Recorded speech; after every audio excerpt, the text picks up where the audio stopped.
Some people complain of being short of time. Others are always looking for ways to kill time. Often time problems come about in an external situation.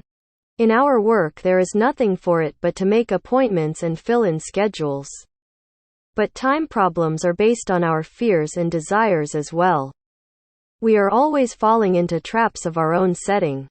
When we have scheduled too many things in advance. Why do people in a doctor's waiting room or at the beauty salon reach for a magazine at once? Why does waiting get on their nerves?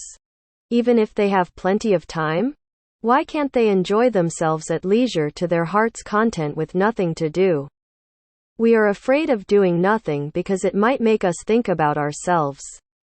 So any kind of activity supplies us with the excuse that we are too busy to deal with our own problems.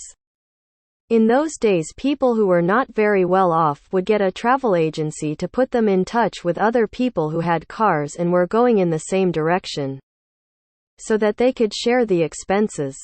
I had decided to go to Mexico around June with what little money I had, and the agency introduced a strange honeymoon couple to me. The bridegroom was a young Mexican who had gotten married to a blonde lady soon after meeting her. He was going to take her home to meet his parents in Mexico City in June. When I was in anxiety about my job, the young husband didn't think me an ideal traveling companion, but the bride did. The couple hardly spoke the same language, so in the course of time, the lady began to turn to me as her advisor.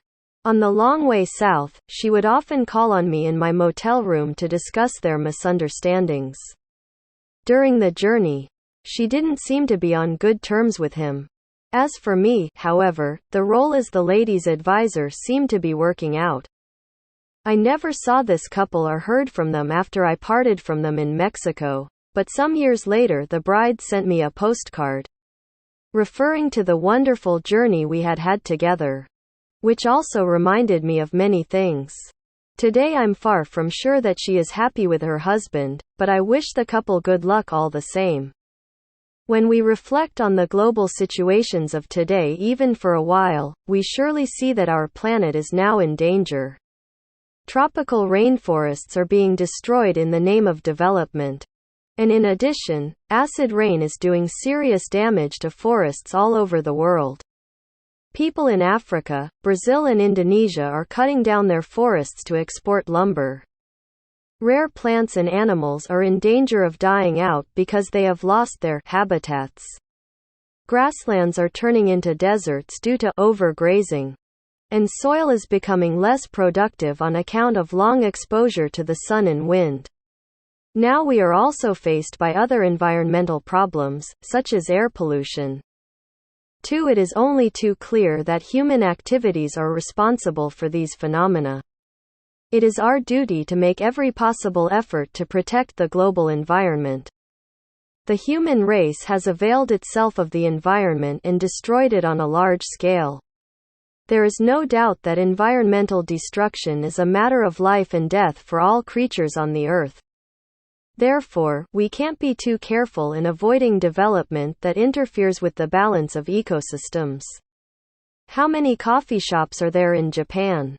I doubt if anyone has taken the trouble to count all the kisaten throughout the country, but the total number must be very large. Japanese people take coffee shops for granted. Tourists, however, are very impressed with the large number of coffee shops. I live in a large city and the nearest coffee shop is within reach. Believe it or not, there are dozens of coffee shops within a 2-kilometer area of my house. Why are there so many kisaten?